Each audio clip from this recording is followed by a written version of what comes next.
Raha tsy ombe atao fanadiadiana any Ambovombe i Masikolamali.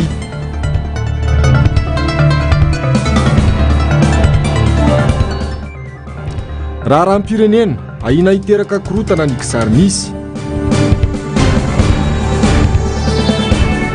Rao fandatsaham-bato VPP faratsio no teren'ny kandidam-panjakana natao sonia mialoha ny PV. Sabotsy voalohan'ny volana Jona taona 2024 vaterina indray ny arahaba topoko lasy topoko vavy tonga soanao ato anatin'ny fotoana ny fampahalalam-bavao manasanao ampitiavana anaraka ny antsipriam-bavao hatramin'ny farany.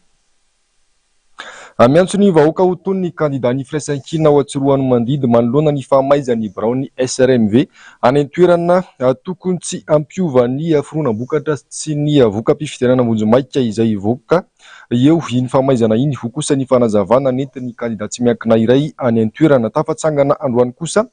ny komity miaro ny safidim-bahoaka ho an'ny kandidat ny firaisankina any Atsiroano Mandidy ny Antsiprianzay. Tao arian'ny fahamaizan'ny Braony Senis sy ny distrika tany Tsiombe may nisy nandorandroany sabotsy ateo anelanelany tamin'iray oraka hatramin'ny 3 ora maraina tany ho any ihany koa ny Braony SRMV tao Atsiroano Mandidy toerana ikirakirana ny voka-pifidianana. Antota taratasy maro momba ny fifidianana no may ary miparitaka eraky ny trano izay sisa tsy may. Mampalahelo ny tranga tahaka izao ho ny kandidat ny firaisankina ao Atsiroano Mandidy ary melohiko tanteraka satria na inona mitranga dia tokony ho tony an-trano ny rehetra eo ampiandrasana ny valim-pifidianana. Zavatra mampalahelo tokoa zavatra aheno ao anatin'izany SRMV izany satria hoe misy ohatrany hoe fa misy zavatra may ao tsy fantatra izay tena mbola zavatra somarinao dia mampalahelo ary manameloka hatramin'ny farany izay nahavanona zany zavatra zany ny aty amin'ny kandidat ny firaisankina larina fahatelo satria dia lasa sanatria efa misy orogoro sy misy fitoniana aty amin'ny distrikany Atsiroano Mandidy ao anatin'izay zavatra zay. Raha resaka vokatra ngamba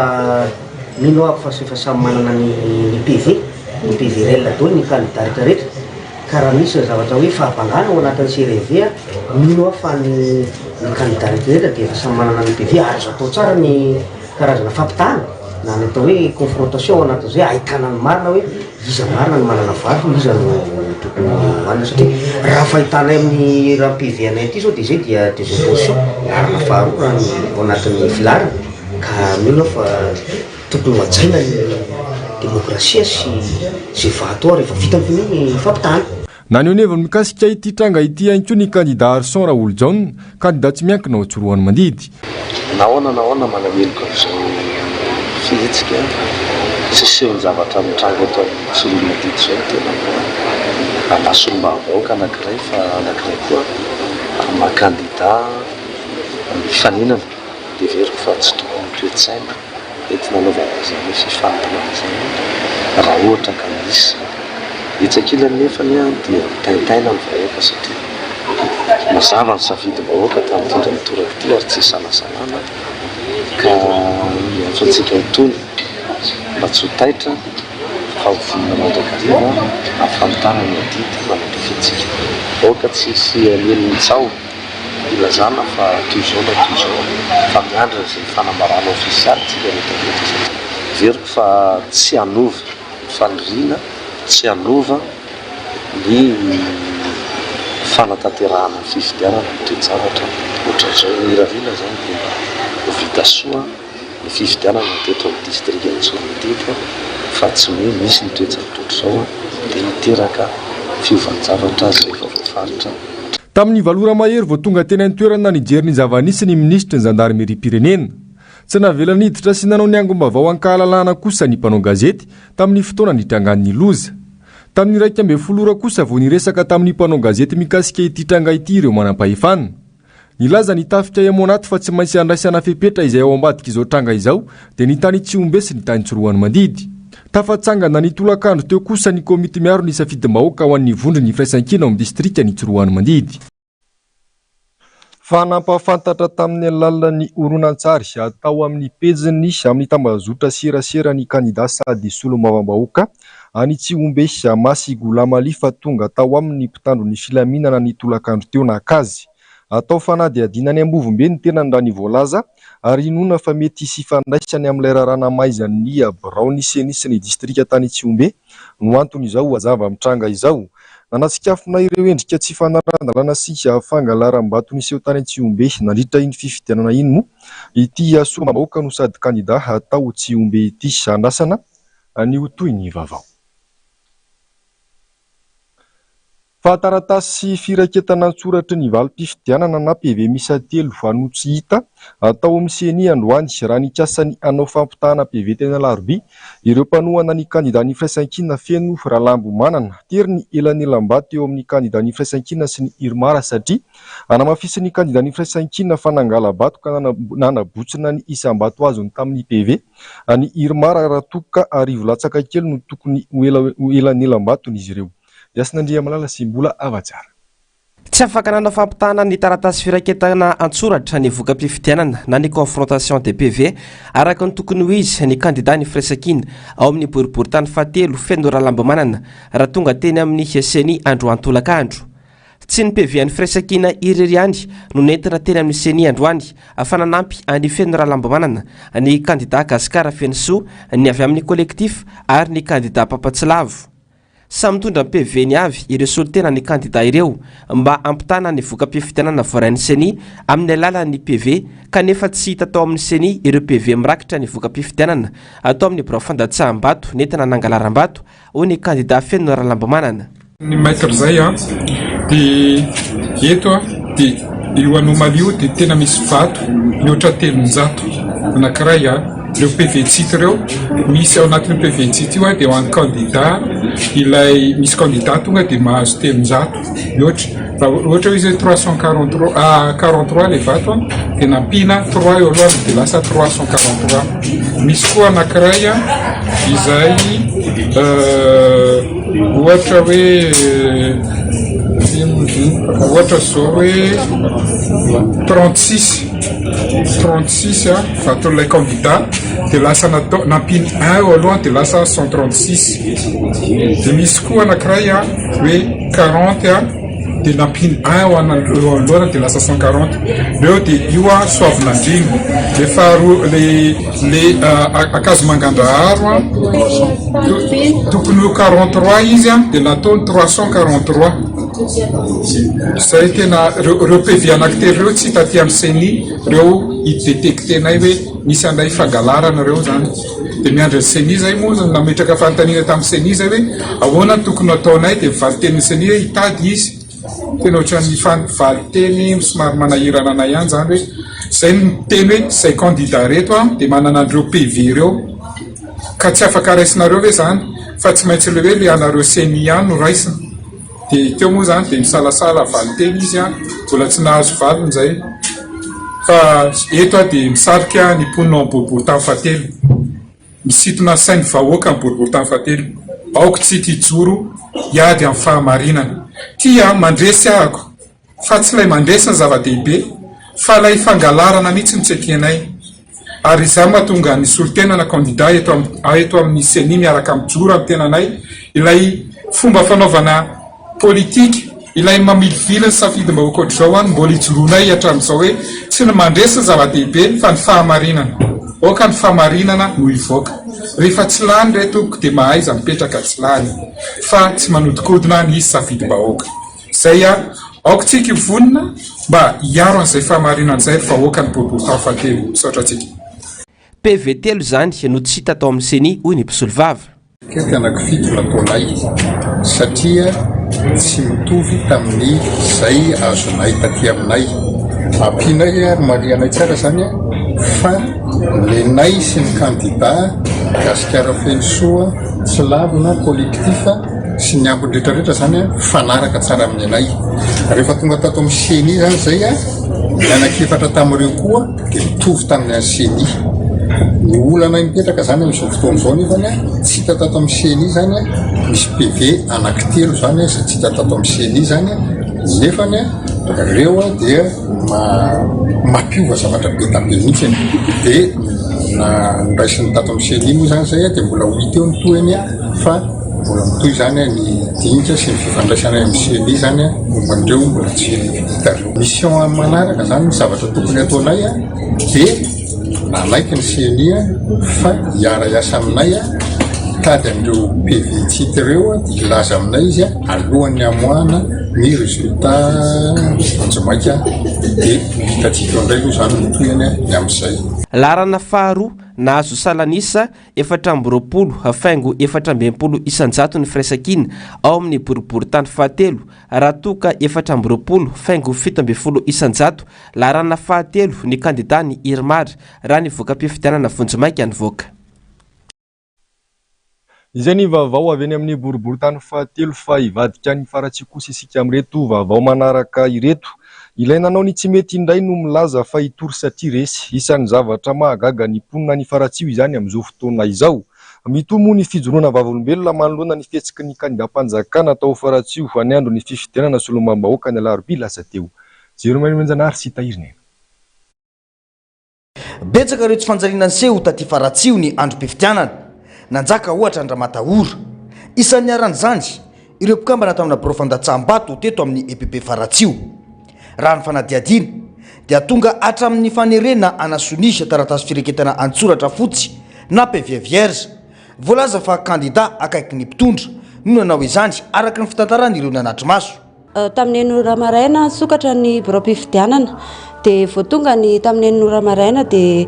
raha ny tena marina zany tokony bulletin mbola tsy misokatra no ampiasaina dia tokony ampiasa tokony nandeha aloha ny tirazy na resaka soni nefa ny tsy izay zavatra nitranga fa tonga dia ozy izy ry zareo hoe fa vitanay omaly ozy izy ny sonian'ny bulletin fa manomboka avy hatrany afaka manomboka miditra ozy izy mpifidy dia izay moa tsy nanaiky satria hoe aleo andeha amin'ny ara-dalàna le izy fa tsy ekenay zany satria ny lalàna misy zany dia bulletin madio no ampiasaina dia miara-mahita eo daholo ny bureau de vote sy ny délégué manasoni nefa tsy izay zavatra nitranga aterisehatra sy forcé ary teny marary nataony zareo anay. Nandevitra izahay nandeha ny fotoana nandeha tamin'ny folo tamin'ny 1 raha ny lalàna misy koa dia ny président Bokotany zany tsy tokony hivezivezy ao anatina biro-pifidianana fa ny anjara asany dia ny mandamina ny resaka kara-pifidianana any ivelany nefa tsy izay ny zavatra nitranga fa miditra ao foana izy na tonga indimy izy ary mifampibitsibitsika eo zareo. Dia rehefa vita ny fampiresahan zareo samy bureau de vote sy ny bureau Bokotany ny chef Bokotany dia ny forceny zay hoe anao siniana PV feuille blanche dia tsy nanaiky zay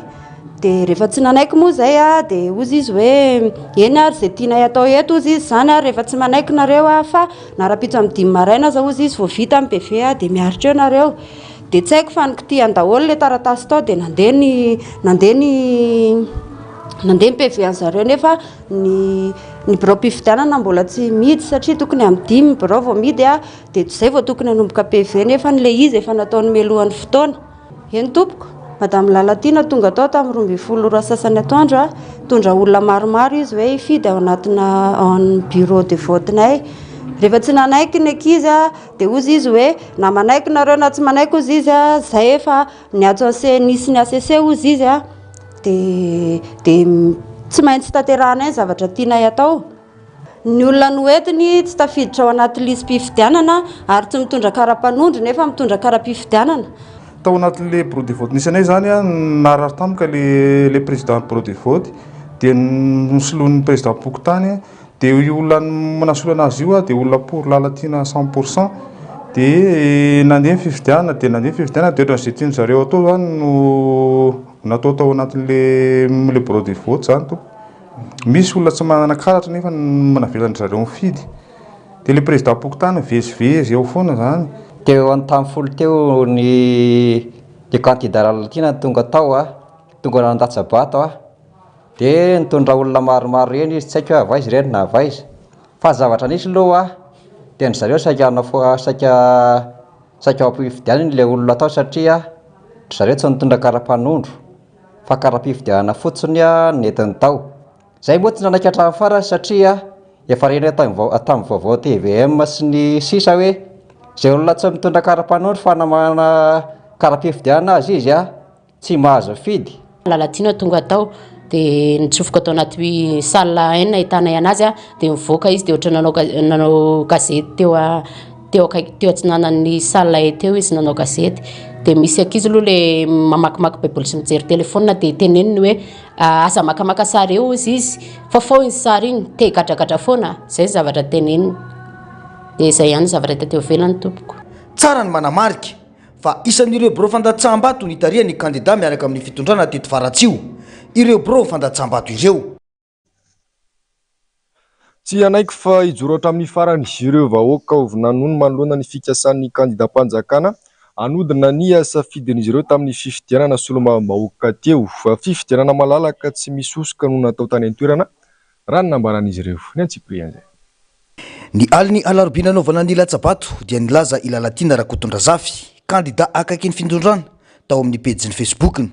fa efa voaray avokoa ny vokatra manerana ny biro fandatsaham-bato tao Faratsio omaly dia nanao fandarana manokana tamina onjapeo teto Faratsio ny tenany ary nilaza indray fa nisy osoka ary bileta voamarika mialoha na bulletin précoce fifidianana olona amina tike azahoana siramamy sy kafe ny fifidianana teto Faratsio dia nahazo ny profo antsoratra maro be antsoratra sy fijoroana vavolombelona maro be avy amin'ireo sy vokitany atirana amin'ny biro fifidianana mihitsy no sakanana tena nozaraina vola tena infraction pénale mihitsy tompoko ny hoe ianao manakana olona alohan'ny idirany amin'ny biro fandatsaham-bato dia miteny hoe mily ihany no vidiana fa zay mihitsy moa le ity ihany zany no asiana marika dia andrasany ovelany le olona dia mitondra n'izay profo zay zany dia tao aloha ohatra zany tamina biro fandatsaham-bato sasany dia nisy milohan'ny fotoana ny bulletin précoce raha io voalaza io anefa dia tsy misy hafa amin'ireo endrika no tanisaina ireo ny alabato nataon'ireo ekipa miaraka amin'ny fitondrana tao Antananarivo toy ny teny Anosibe Nanisana ny teny amin'ny boriboritany voalohany sy faharoa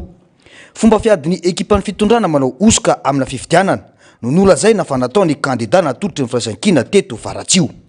komina Vinanony Atsimo 4,740 no vato azo n'ilay kandida miaraka amin'ny fitondrana raha toka 7,740 no vato azo ny kandida mily izay atolotry ny firaisan-kina izany hoe 4,740 no enanelam-bato teo amin'ny rotonta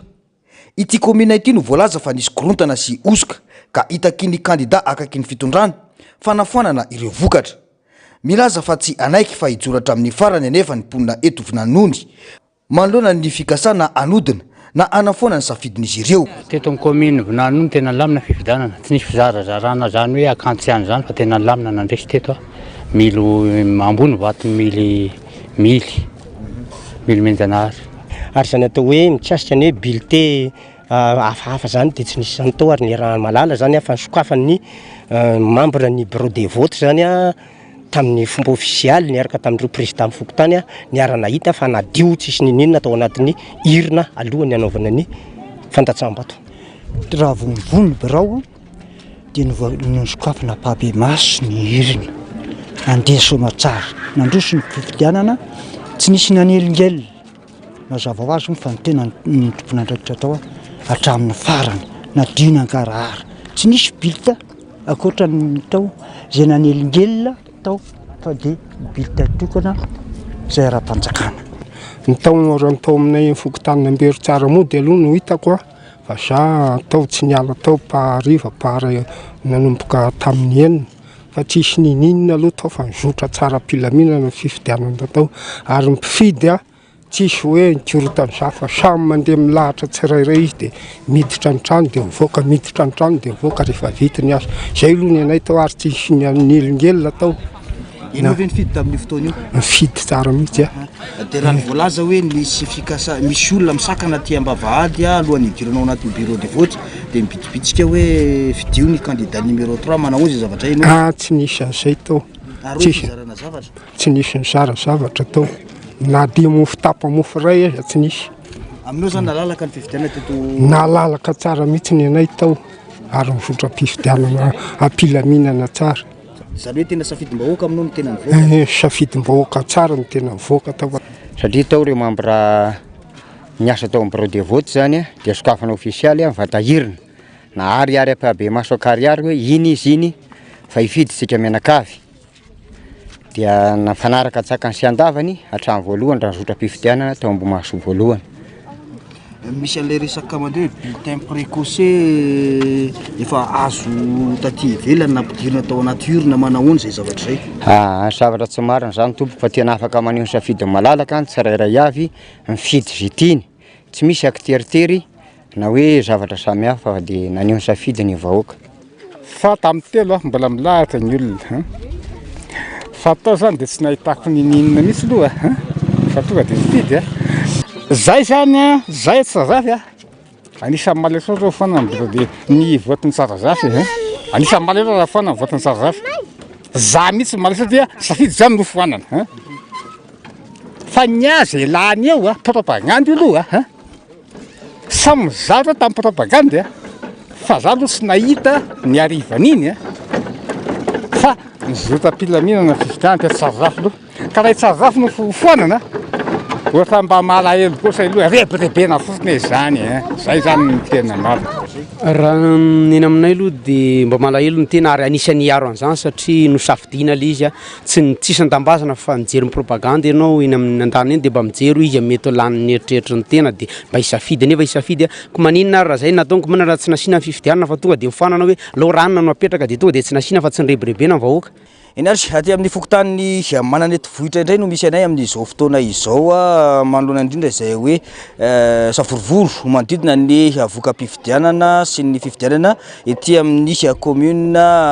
mananety vohitra vinanony izay fokontany mananety vohitra hoy no tsy dianay amin'izao fotoana izao iresadresaka amin'ny retom-pona ireto tena nahoana ny fizotry ny raharaha ezaka ihany koa izay iresaka amin'ireo délégué de vote manoloana indrindra izay hoe inona marina tena zavatra nitranga inona ny zava-nisy mba tsy atompo-trano mihono ny vahoaka malagasy manoloana ny vaovao miely sy miparitaka amin'ny ty resaka fifidianana ety amin'ny district ny Faratsio ity. Ndao aloha iresantsika avy hatrany ireto fokon'olona ireto tombokontsika amin'ny lehibe fokotany angamba zany hoe nanahoana marina tena fahitany an'ilay zava-nisy ary izay tsika miresadresaka amin'ny fokon'olona hoe izay nandray anjara tao anatin'iny tontolony fifidianana iny. Azonareo antainina zazakely voateraka satria nijery tao dolidolo reo tamin'ny fahasambato fa mihina makamba tsisy olona zay azonareo antainina daholo hoe nikirotana sa lamina nikisikelana ny tena tsy mandainga azonareo antainina daholo reo jery tao daholo reo ary za samy teny aminareo hoe tsisy kirotana teto fitana mahita fa lamina ary zotra-pilaminana fifidianana nisy andary mangady eto nisy miaramila anakirenge teto naty teto teo carte mobile te daholo fokon'olona ray manontolo fa lamina ary tsy niavy retartasely asany amin'ny PV niakatra amin'ny CRV mihitsy lizy fa ary tsy niavy ny délégué tsy niavy ny rehetra fa lamina ary zotra-pilaminana fifidianana nidy tamin'ny 5 arivo. Nisy bulletin précoce niparitaka be dia be taty aminareo zany hoe vato efa voamarika meloha zany fa nampidirina tao anaty urne fotsiny ianao zao lehibe pokotany miresaka mety tsy nahita an'izay aloha mihina fa hoe zay zavatra ingana président de vote tena responsable zay fa mihina aloha tsy maro zany tsisy an'izany teo hoe tsisy an'izany teo fa tsisy an'izany teo azo antaniny le fokon'olona ray manontolo vahoaka be tazatsika reo fa tsy nisy an'izany teo nandritra ny fotoana zay tao anatin'ny andron'ny fifidianana teto amin'ny EPP Ambatomay fokotany mananety vohitra dia nizotra pilaminana nanomboka tamin'ny 5 ora sasany maraina ka hatramin'ny 5 ora sasany hariva tsisy ny korotana ankapobeny satria teto atoerana dia nisy ireo mpitandro filaminana zay atao hoe nandritra zay fifidianana zay ka tsy nisy ny atao hoe korotana na ohatray teto fa lamina tsakasandava ny fifidianana teto aminay zay no azo lazaina tompoko. Misy an'ilay hoe resaka bulletin précoce na karazana hoe vato efa voamarika nampidirina tao anaty urne manahoana zay zavatra zay satria ianao tao anatiny tao anatiny fa za reo dia anisan'ny ACC radio ACC radio ny asako tao dia anisany ihany koa nanasinoa le bulletin unique satria misy anakiroa manko le manasinoana izy iny dia za anisan'le nanasinoa le anakiray fa tsisy bulletin coché zany tao fa bulletin mbola tsisy mbola vierge daholo zany filaza azy moa zany zany hoe urne vaovao mihitsy zany urne vaovao mihitsy no nampiasaina dia ny bulletin mbola tsisy bulletin voacoché zany tao fa bulletin mbola arina tsara daholo. No mampitany filaminana anay moa dia zay ny anara-maso sakany sy andavany fa dia tsy nahita mihitsy moa zany hoe korotana satria zay manara-maso no sakasakanareo hoe misy fizarana tsy ary hitanay mihitsy aloha zay afa takan'ny fieritreritray dia te milamina sakany sy andavany ny fifidianana zany hoe tsy misy fizarana paty tsara nahita mihitsy aloha zay hoe tsy nahita hoe fizarana zany zany hoe tao alohan'ny fifidianana zany a dia natranga vahoaka mpifidy ny vata fifidianana na ohaka mihitsy hoe io izy io mazava tsara tsy nisy zany tompoko za sesera faharoa koa no asako. Raha fanazavanareo zany dia madio sy mangarahara ilay fifidianana tetỳ aminareo. Misy fikasana zoany anafoana ny fifidianana tato anatin'ny commune anareo isan'izany ty fokotany misy anareo ity. Inona mba réaction anareo na hoe fa le kevitra reo mangataka fe tsy hofanana le izy. Zay zany dia mba mangataka aminareo tompon'andraikitra tsirairay avy amin'ity fifidianana ity a mba tsy hisy ny fanafoanana ny fifidianana zay eto aminay satria izay rehetra dia naneho ny safidinay tampitiavana tsy tampitery a ka dia mba mangataka izay a mba azafoanana ny raha zay ny tena hitretrareo a dia mba mangataka izay mba azafoanana ny bureau de vote eto aminay satria izay teto a dia tena averiko ihany hoe tamin'ny safidy malalaka tompoko a no nanaovanay ny fifidianana teto ka dia mangataka izay hoe raha mbola azo atao a dia oka mba tsofoana ny bureau de vote ny tompoko. Tsy zay mihitsy tsy azo atao no mamondrany foanana izany safidim-bahoaka io ahoana no foanana nefa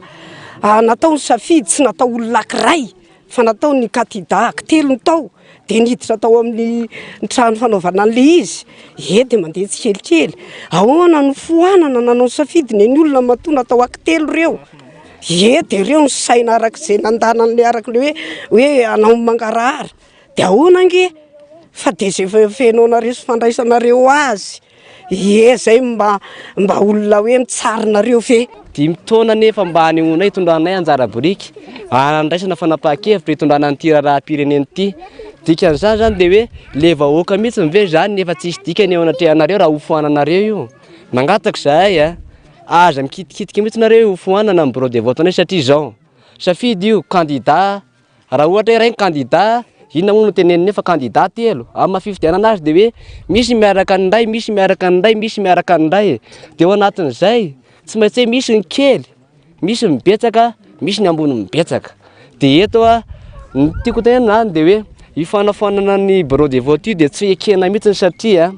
olona le reto no mifidy olona no fidiana tsisy zany no hoe fanambakana an'ilay vahoaka hoe andao nareo a atao ohatr' le safidinareo ahoana kosa moa zany le fanehoan-kevitra ve zany dia tapenana fotsiny ohatrany hoe ataonareo tsisy valera n'le izy nareo mpitondra fanjakana zany dia tanina mihitsy nareo a mba mijoroanareo amin'ny marina fa azany aty mba andavika azy aty nanaovanareo tsinitsinina tsindry azo lena an'izany hoe hofoanana izany zay zany no resadresaka ny fanaovana tamin'irety fokon'olona tetỳ amin'ny fokotany manandraty vohitra ity a atao anatin'ny commune ny Vinanono moa izany mazava be ny fangatahana sy ny etaetan'izy ireo a dia ny anehoana ny safidin'izy ireo malalaka tao anatiny ny androm-pifidianana iny mitaky ihany koa ny tsy hanafoanana ny vato izay nanehoan'izy ireo ny safidiny a tao anatin'iny androm-pifidianana iny ezaka ihany izahay a ampitany vaovao sy ny zava-misy marina satria raha ity fokotany nandehanana ity dia somary hoe ratsiratsy ihany lalana satria lalatsareto no andehanan'ny fiarakodia mamonjy an'ity fokotany ity saingy mba tsy atompotrano miono antsika vahoaka malagasy mahalona ny zavatra mitranga marina tao anatin'ny tontolon'ny fifidianana izay tanterana tetỳ amin'ny distriktan'ny Faratsiho dia niezaka izahay tonga tetỳ fotony a nitafa tamin'ireto fokon'olona ireto a niezaka nanadiady a niresaka tamin'ireo membre de bureau de vote a niezaka ihany koa niresaka tamin'ilay be pokotany mba hisiny ny fangararana marina tao anatin'izay hoe tontolon'ny fifidianana izay zay no azo ampitaina aloha zany atreto fa ezaka ihany izay apitany vaovao sy ny zava-misy marina makasika ity tontolon'ny fifidianana aty amin'ny distriktan'ny Faratsiho ity fa aza miala amin'ny fahitalavitra sy ny onjam-peo MBS. Fa tonga saina ny vahoaka ny Faratsiho ka nahay ny fidy ny kandida ny firaisan-kina afaka hitondra ny marina sy ny etaeta-bahoaka ary nitody damosina tamin'ny volomboasary hoy ny zanaky Faratsiho tafaresaka tamin'ny mpanao gazetanay tamin'ity androany ity.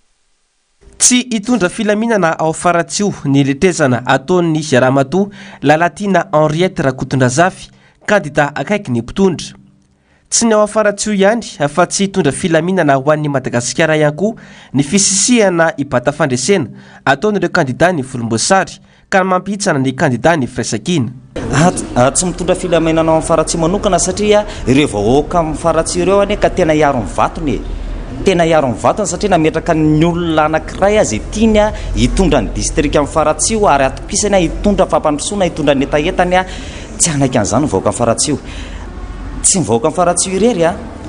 fa mivahoaka amin'ny faratsio fa mivahoaka manerana amin'ny Madagasikara dia mino a fa tena hiaro ny vatony amin'izay olona tiany hitondra eo amin'ny distrika misy anazy. Efa hita nandritra ny 5 taona fa tsy nahavahan'ny olom-bahoaka ny fananan'ireo mpitondra ny maroanisa teo anivon'ny antenimera-pirenena ka tokony tsy tady ny fomba rehetra akana izay maroanisa izay izy ireo ho hiatrany ity zanaky faratsio ity. Efa fantatra nandritra ny 5 taona fa tena tsy lamina ny vahoaka malagasy, zany hoe tsy tongana ambilan'ny vahoaka malagasy zany ny fitondrana anisy ny député maro anisa atao amin'ny assemblée nandritra izay 5 taona zay dia anaradrery rano ny député ana amin'ny fitondrana na mety ny ataon'ny fitondrana na tsy mety ny ataon'ny fitondrana. Faharoa zany hoe tsisy fivoarana mihitsy zany amin'ny 5 taona manaraka raha manana majorité parlementaire ny fitondrana. Faharoa manarak'izay raha tsy manana majorité parlementaire ny fitondrana dia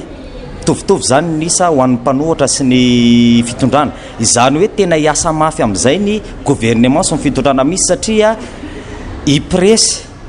mafy be ireto député atao anatin'ny fanoherana reto anaramaso ny asan'ny gouvernement anaramaso ny asan'ny filoham-pirenena. Raha iverenana ny zava-misy ao afaratsio dia nivoaka mpandresy tamin'ny isa mazava 570 isanjato ny kandida ny Firaisakina Mily Nomenjanahary raha toka 70,450 isanjato ny vato azo ny Lalatina Henriette Rakotondrazafy.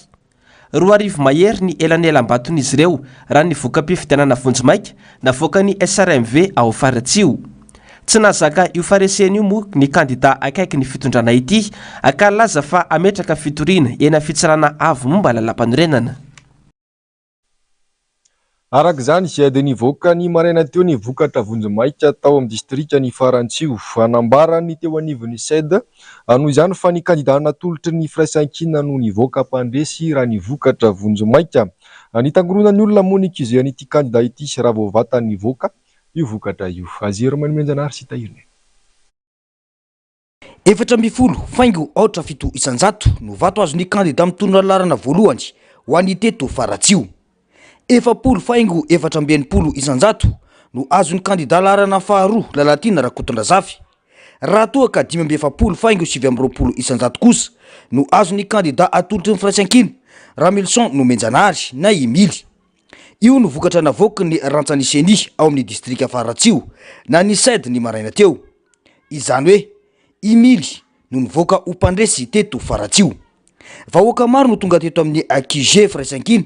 vao nahita io vokatra navoaka ny Seny teto Faratsio io.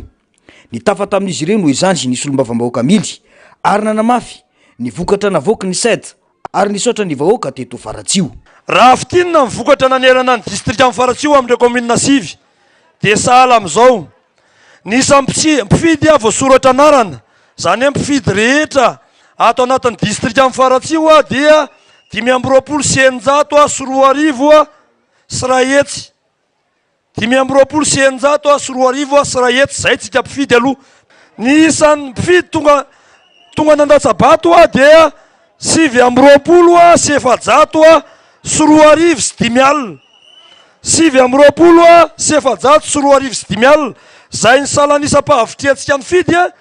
dia 2,20,09 zany hoe zay zany ny salam-pahavitrentsika mpifidy. Ny vato fotsy sy ny vato maty dia 7,50 sy 500 zany hoe ray fango aotra enina isanjato. Ny vato manakery zany nanerana ny distrika amin'ny Faratsio dia 1,900 sy 5 alina. 1,900 sy 5 alina ny vato zany ny isan'ny mpifidy nanatsabato. Ny vato azo ny kandida mitondra lalana voalohany dia 3,0 amin'ny 100 sy 7,000. 3,0 amin'ny 100 sy 7,000 zany hoe raha isanjato dia 4,0 fango aotra 7. Ny lalana faharoa dia 9,0 sy 500 sy 2 alina. 9,0 sy 500 sy 2 alina. Amin'ny salanisa dia 0 fango 4,0 isanjato. 0 fango 4,0 isanjato. Ny azo ny député Mily zay candidat laharana fahatelo tamin'izany fotoana fa efa député androany zay natolotry ny firaisankina dia nahazo vato 7 sy 7 sy 4 arivo sy 4 alina 7 sy 7 sy 4 sy 4 alina zany hoe raha salanisa zany de 5 fanjo 7 isanjato 5 fanjo 7 isanjato zany hoe nielanyelam-batony tena koa zay lany teto anivon'izany distrika amin'ny Faratsio zany dia melanelana 250 sy 300 sy 4 arivo raha nivokatra eto am-pelantanana zany nivoaka voandroany teo anivon'ny distrika sy ny distrika dia taritsika ary lany amin'ny isambato 5 fanjo 7 isanjato mazava ny afany tamin'ireo vahoaka maro fa tena vona ny aro ny safidim-bahoaka ny tenany tsy hainy tsy isotratsika rehetra vahoaka ny distrika ny Faratsio iny na ataoko hoe rehetra tsy afaka nanatsabato ary noho ny antony maro samihafa isika vahoaka ao anatin'ny commune sivy satria efa ray aman-dreny ny distrika amin'ny Faratsio ny tenako manomboka androany ary zay rehetrarehetra zay no hoe na nisy ary ireo commune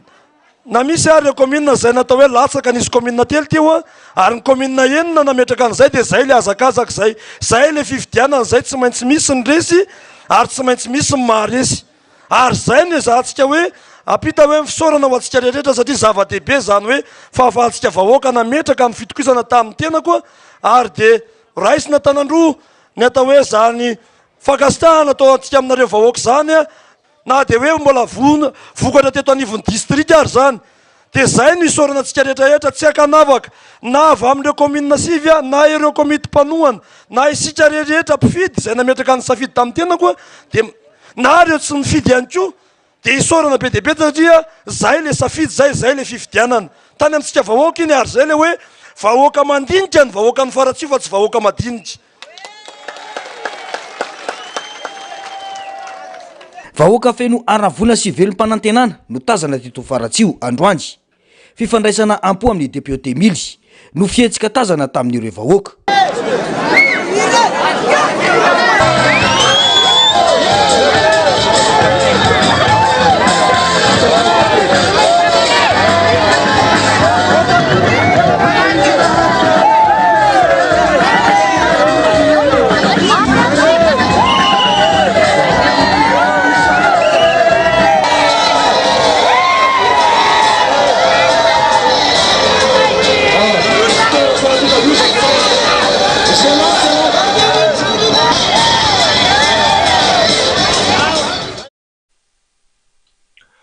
ireny ny vaovao avy any Faratsio fa natsikafon'ireo kandida sasany tao ambositra kosa ireo endrika tsy fanarandrana sy alabato nisy eo tany an-toerana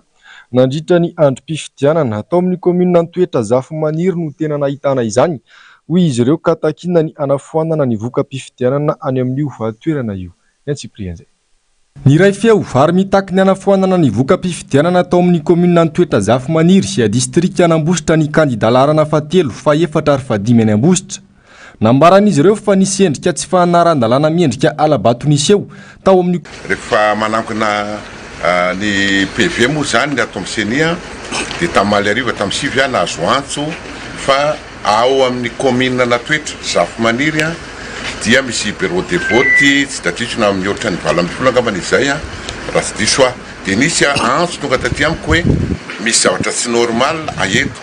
dia rehefa niakatra taty zany maly ariva dia nahita tokoa pli anankiroa zany hoe ny pli anankiray ao amin'ny propriété ndray zany dia anatina pli zany hoe fermé io dia nefany misy pli anankiroa tonga teto miaraka amin'ireo pli rehetrarehetra reo dia aty avelan'le pli zany hoe le kitapo-kely sase zany ny bulletin dia rehefa nijereny io dia misy miakatra ambony be ny vatony sasany zany tsy adinoa neniza na neniza dia misy ambany be le vato fa tsy dia zay loatra no tiana ho resahana fa ny hoe raha ny tena marina zany dia tsy ara-dalàna zany zay satria tokony mihidy ao anatina plia lay bulletin rehefa ny savana koa io halina ihany anay dia nanao constatation niaraka tamin'ny filohan'ny sery Venambositra sy ny ratsy magaity any seny tsisy PV na délégué na iray tsisy décision na bureau de vote na iray tsisy indrindra zany fa dia bulletin fotsiny aminay zany atsy miteny hoe halabato zany na inona fa tsy ara-dalàna zany ampifidianana ny antso ise zay mahaly ariva ihany tonga teo ny ise androany maha-candidat sy ny solotenan'ny candidat dia nanao constatation ny ina moa zany ny pli hafa tao anatiny lay bureau de vote na toetra ihany rehefa ny savaina koa io dia mitovy amin'izay ny akabiazany zany hoe raha jerena zany dia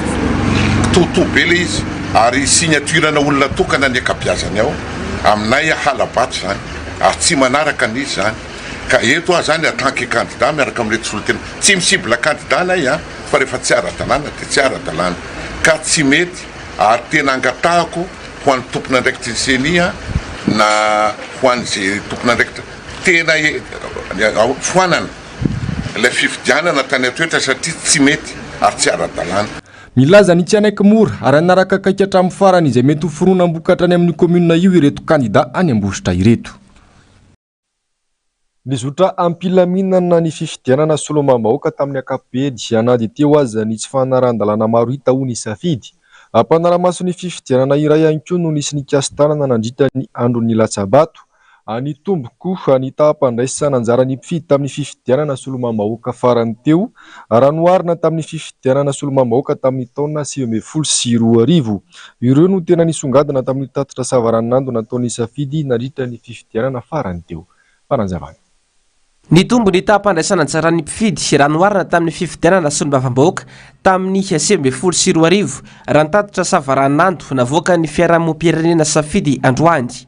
Nanaova an'ity fiarahamonim-pirenena ity fanaramaso avokoa nanomboka tamin'ny fanavozana manontolo ny lisy mpifidianana hatramin'ny taorian'ny Latsabato. Nanomboka tamin'ny andro fanginana ny andro Latsabato ka hatramin'ny omaly dia naray fitaranana anjatony izy ireo. Ny tamin'ny andro mpifidianana no nazahoanay maro indrindra zany nisy 20 azafady ny tranga fanairana azonay zany ny andro mpifidianana manerana ny faritra rehetrarehetra zany io nazahoana fanairana io lay hoe signalement ny tafampelezakevitra indray dia 7:50 no signalement voaray ny voakasika tamin'izay dia hoe fampiasana ny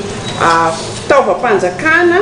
ny olom-panjakana reny zany ny tena nitateran'ireo mpanaramasina safidy. Ny andro fangenana indray dia le hoe ny fisian'ireo hoe mbola misy manao fampelezakevitra tamin'ny alalan'ny SMS na famorina olona. Ny tena tranga matetika ny tranga zany dia teo amin'ilay hoe tsy fahafehezan'ireo mpikambana amin'ny fifidianana ny andinindiny makasika ny asany sahala amin'ny hoe ny fandrafetana PV azafady ny resaka tsy fisiany jiro nandritra n'ilay fotoana fanosam-bato teo ihany koa nandritra ny fisokafanam-bafandatsambato. Misy ihany koa ny afaka dika sady koa hoe tranga tonga any amin'ilay ataontsika hoe fraude électorale satria misy mpifidy tsy manana karatra nefa navelan'ireo mpikambana Latsabato zany Latsabato ihany. Misy koa ireo mpifidy hitan'ny mpanaramaso fa mifidy mihoatra ny indray mandeha dia tao ihany koa ny bulletin unique izay tsy nahitana sonia tao an-damosiny. Misy ihany koa ny hoe tamin'ny fisokafana tsy ampy telo ireo mpikambana ny fifandatsambato nanokatra an'ilay fifidianana. Dia misy ihany koa moa zany le hoe isoloara izay tsy mahafeno fepetra izay hoe mitahiriny tsy ambaratelo ny mpifidy tsirairay.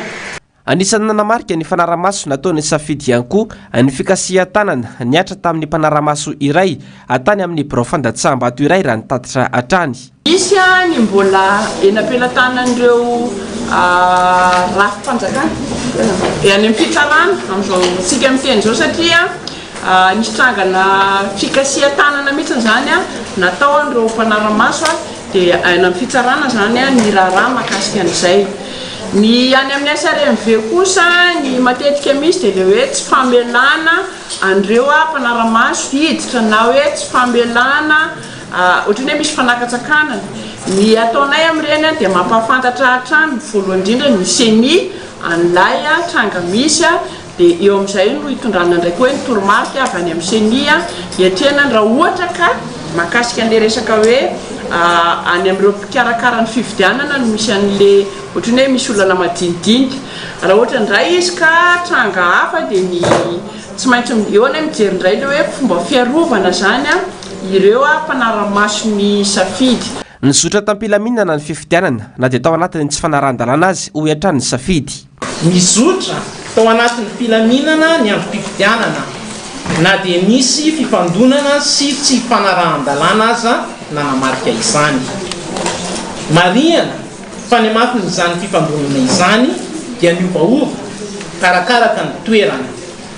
Ny fikirakirana ny voka-pifidianana dia nahitana fandorana trano fanjakana. Ny tahampavitriana tany amin'ireo biro fifidianana narahany safidy maso dia 1.7 isan-jato izay nahitana fiakarana kely raha nitaha tamin'ny fifidianana 7.4 ny fifidianana solom-bava-mahoaka ny 7 Mei 2024 teo dia tonie miendrika fitohizan'ny fifidianan'ny filoha-pirenena ny volana Novambra 13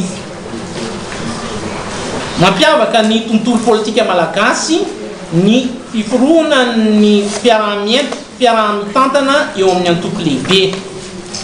Nateo ara ny fisian'ny kandida maro mahaleo tena sy ny fisian'ny vovonana roa lehibe ny mpanohatra dia hita fa tsy ampy ny fahamarona sy ny fahasamihafana ara-kevitra ary ny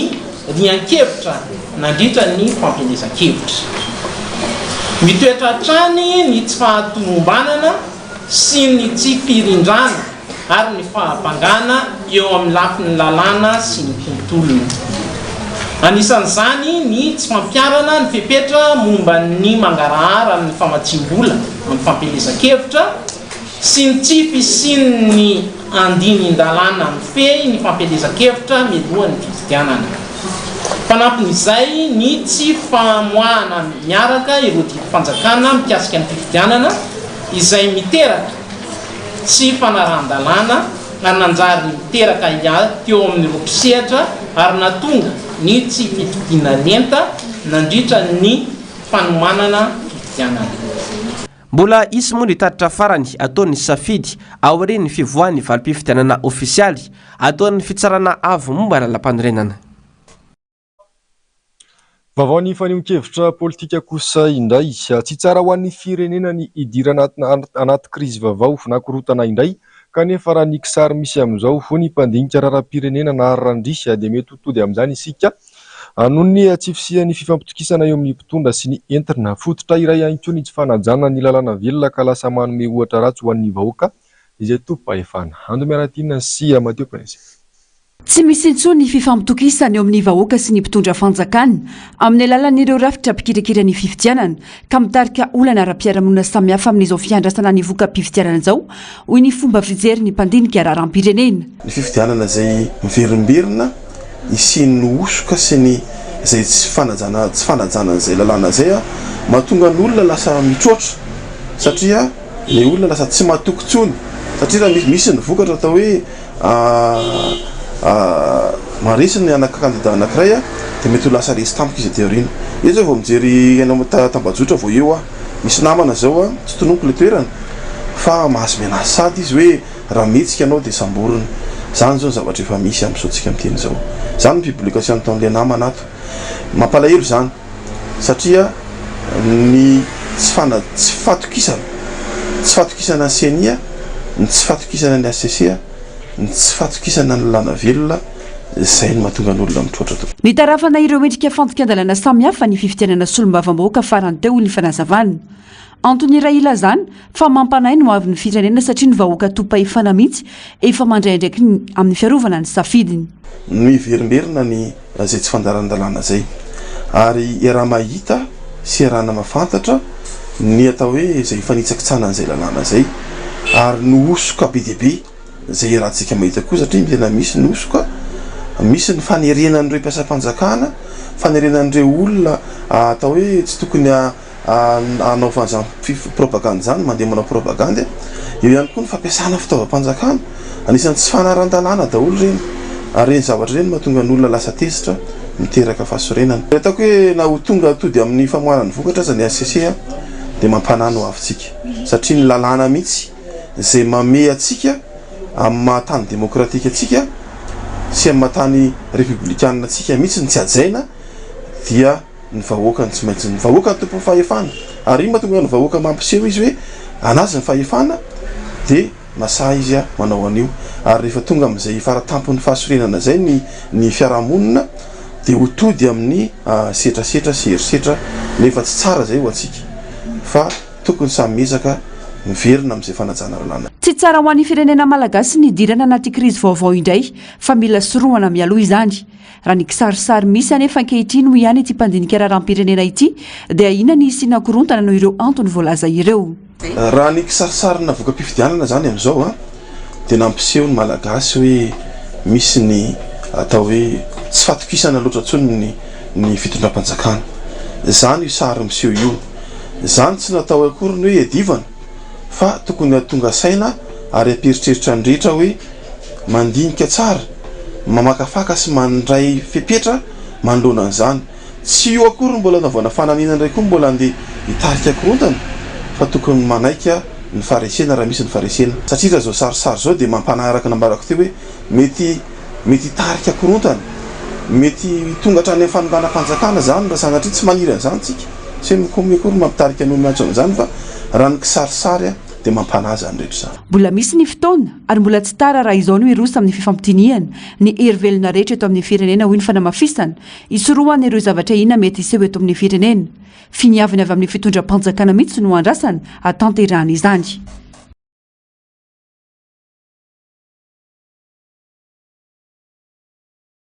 Mbola tsy ampy ny famokarana na dia efa mahazo vahana ihany aza nisy ampiariana miankina amin'ny ronono voavokatry ny atsifisian'ny paikady ahafahana mamokatra bebe kokoa sy ny antony mifandraika amin'ny toetry ny andro mampirisika ny rehetra ny mpitsabo amin'ny fihinanana ronono noho izy mitondra tombotsoa maro amin'ny fahasalaman'ny vatana. Fanadihadiana nataony Ando Miaratina sy Mateo Prince. Voasokajy ho isan'ireo sakafo feno ilain'ny vatana ny ronono. Mbola mbala anefa ny fisitrahan'izany eto Madagasikara. Manodidina ny 7 litatra isan'olona izany raha 100 litatra isan'olona isan-taona ny salanisa maneran-tany. Mitaky kalitao manaraka ny fendra ihany koa ity sy ampiariana ity ahafahan'ny malagasy misitraka izany. Zany nefa hitantsika fa mbola ambany dia ambany ny ataontsika hoe tany fihinanana ronono eto amintsika satria tsy mihoatra ny 7 litatra isan'olona isan-taona araka mbola tamin'ny kabary teo. Nomboka miroborobo zany io sehatra io fa nefa kosa mila ny fiaraha-sala sy ny fiaraha-miasa ireo mpisehatra rehetrarehetra voalaza ao anatin'izany sehampiariana zany mba ahafahantsika mampitombo an'izay toko hoe fanjifana ronono zay satria raha tsika malala fa ny ronono dia mitondra otrikaina be dia be ary mahatsara ny fahasalamana ary mbola antsika malagasy hoe ao anatin'ny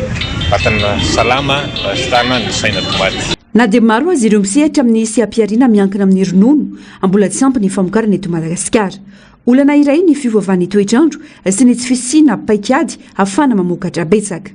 Be dia be zany ny facteur mahatonga an'izay satria na ny toerana fotsiny azy.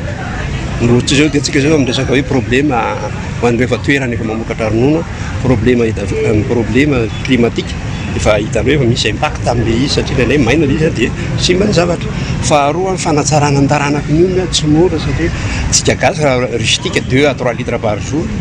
nefa ny olona efa magnety 60 litres par jour lavitra be zany misezaka zany. Samy mihinana ny vokatry ny ronono avokoa no iskady taona rehetra ho an'ny zaza mahasolo sakafo ny nonondreny miaro amin'ny aretina maro ary manampy amin'ny fitombon'ny saina sy ny taolana. Manana anjara asa goavana amin'ny toe-pahasalamana ihany koa ny ronono azo avy amin'ny biby. Mila mihinana ireo vokatra vita amin'ny ronono ny rehetra saingy mila fantarina ny fatra tokony ho izy hoy ny mpitsabo. Ilaina fitombona izy io eo amin'ny araka aranofo fitombon'ny nofo sy ny taolana satria misy ny calcium ao anatiny dia ilain'ny vatana ihany koa izy io amin'ny hery fiarovana fa indrindrandrindra fiarovana amin'ny resaka allergie ho an'ilay maternelle zay ho an'ny nonondreny fa ny nono avy amin'ny biby indray ny rononona omby zany na ny sakafo azo avy amin'ny ronono izay mitondra apport calorique be dia be ho antsika ihany koa izy fa indrindrandrindra moa tena be deabe ao anatin'izy io ny calcium no tena be deabe hita ao anatin'ny ronono a, misy ny siramamy ao anatiny ao a, misy ny manle anazy moa zany lactose a, zay be deabe ilain'ny vatantsika olombelona io a, manampy atsika miaro atsika amin'ny aretina, miaro atsika mamery fiarovana tsara ho atsika, atonga atsika hanana tanjaka tsara ahafahan'ny vatantsika zany afaka matanjaka tsara. Ho an'ireo sokajin'olona tsy mahazaka izany kosa tokony hitandrina satria mety hitarika ao amin'ny tsy fahasalamana indray izany. Be deabe ny karazan'olona zay tsy mahazaka ronono vao miditra anatin'ny vatany lactose dia mety manao diarrhée izy a, mety mahatonga anazy lasa hoe mety marary vavony a. Reny moa zany a tokony dia tsy mihinana mihitsy satria tsy zakany. Indrindrandrindra moa zany ny ronono avy amin'ny biby ny tena hitana an'izay, ny rononona omby zany a ny be deabe ny tsy mahazaka an'izy io a, mahatonga anazy manao allergie na manao diarrhée ary itikipy moa zany araka nambarako teo. Manodidina eo amin'ny 3,000 ariary hatramin'ny 9,000 ariary ihany ho any ny ronono 2 litatra. Ny aorta kosa manomboka amin'ny 900 ariary raha ilay vita ao an-trano. Ny fromazy sy ny dibera ihany koa somary midangana. Samy manana ny fahafahany mihinana ireo vokatra vita amin'ny ronono ny isan-tokantrano arakaraka ny eo am-pelantanana. Tena hoe mahazaka ronono be fa yaourt no tena hoe hohanina sy fromage. Ny yaourt aloha isan'andro, dia fromage isan-kerinandro. Nankalazaina androany moa ny andro iraisam-pirenena ho an'ny ronono ka isan'ireo afaka nankalaza izany ihany koa isika teto Madagasikara. Fa mila atsahatra ireo endrika mitarika tsisy ny fandriampahalemana maneran-tany sy eto Madagasikara. Lahara-pameana amin'izany ny fanabeazana amin'ny ainga ny fotony sy ny fampandraisana anjara ny tanora. Nisy moa androany ny hetsika piso aloka na marche de la paix izay mitondra ny lohahevitra hoe fanatanjahantena piroboroboana ny fandriampahalemana sy ny firaisan-kina izay nanomboka teo Sorano ankatreny amin'ny kianjan'ny Bary any Mahamasina. Betsaka ny asa mila tao amin'ny ady ho an'ny fandriampahalemana maneran-tany ka namola volana ireo fikambanana samihafa tetika asa mifantoka amin'ny fanovana ny fomba fanao ametrana ny kolontsainy fandriampahalemana maneran-tany. Ho an'ny Madagasikara manokana, maro ireo fomba na fiheveran-diso ka mitarika tsisy ny fitonina, iray amin'ireo ny fivavahana. Eo ny famola volana lalàna iraisam-pirenena ampitsarana ny ady, eo ihany koa ny fampitambarana ireo karazana fivavahana misy ahafahan'ny zava-dehibe indrindra ny fanabeazana miainga ny fotony. Tsika mahita hoe tsy tena hoe misy ady fitambazy be loatra eto Madagasikara fa any amin'ny lafiny fanabeazana kokoa izahay no misehatra, izay mampatonga anay hoe miara-miasa amin'ireo ambaratonga fototra, amin'ireo collège, lycée sy ny université. Anisan'izany ny fikambanana eny amin'ny mpianatra izao manome izay fanabeazana ho an'ny zareo ho an'ny tanora mba handray izay hoe kolontsaina fandriampahalemana izay. Ho an'ny Madagasikara manokana ny tena hoe mila renforcena kokoa izay resaka fanabeazana satria amin'ny alalan'ny fanabeazana no ahafahantsika manova ny toe-tsain'ny vahoaka malagasy ny hoe tanora malagasy indrindrandrindra. Mankalaza ny 20 taona ny joroa ny IPG fikambanana tanora iraisam-pirenena androany. No marina tamin'ny alalan'ny diabe Peace Walk na diabe ny fandriampahalemana ny angeteny Soarano ho hatreny Mahamasina izany. Etsika fanao isan-taona mikendry ny fampifondronana ny tanora eto Madagasikara amin'ny firaisan-kina ho amin'ny fandriampahalemana maharitra sy maneran-tany. Maresaka iraisam-pirenena tsy misy fitsarana ny ady eo amin'ny Rosia sy Ukraine amin'izao fotoana izao fa mitony daroka misila ataon'ny Rosia amin'ireo faritra sasany any Ukraine gadana ady misy 50 kosa no ny fanakalozan'ny rotota omaly araka ny fifanarahana natao. Yantsiprianzay. Olona 70 no naratra mafy tany Ukraine omaly vokatry ny daroka misila nataony tafika Rosianina. Nokendren'ny Rosianina tamin'ny balafomanga sy ny tifitra misila ny fototra fitrasa-pamokatra sy mpamatserinaratra iray tao Ukraine omaly zomay foandroany sabotsy. Olona 12 tamin'ireo 70 ireo no voaterina hiditra hôpitaly faran'izay maika ka ankizy avokoa ny valo amin'izy ireo. Nilaza kosa ny miaramila Ukrainianina fa natifitra sy natohitra ny akamaroan'ireo tifitra misila nataony tafika Rosianina izy ireo ny aliny zoma io. Ankilany mitony fifampirarana eo amin'ny firenena rotontany amin'ny fampodiana ireo miaramila sy sivily voafonjanady. Androany, Ukrainianina miisa 570 avy any Rosia no tafody atanin-drazany. Miaramila ny akamaroan'izy ireo ary manambonahitra ny anakienina. Naratra sy nisedra tsy fahasalamana avokoa ny ampantelon'ireo miaramila Ukrainianina navoditra Rosia ireo. Nilaza kosa ny ministry ny fiarovana Rosianina fa nanatitra gada anady 570 torak'izay ihany koa ny Ukraine ho takalo ny fifanarahana natao. Io no fifanakalozana gada anady voalohany teo amin'ny Rosia sy Ukraine tao anatin'ny efa-bolana. Tapitra trailer ny fampalalama avao topoko lasy topoko vavy ankasitrahana fenanao Ananaraka izany hatramin'ny farany mamehy fotoananao ny sampana fampalalam-baovao ho amin'ny alatsinainy indray. Ilomara.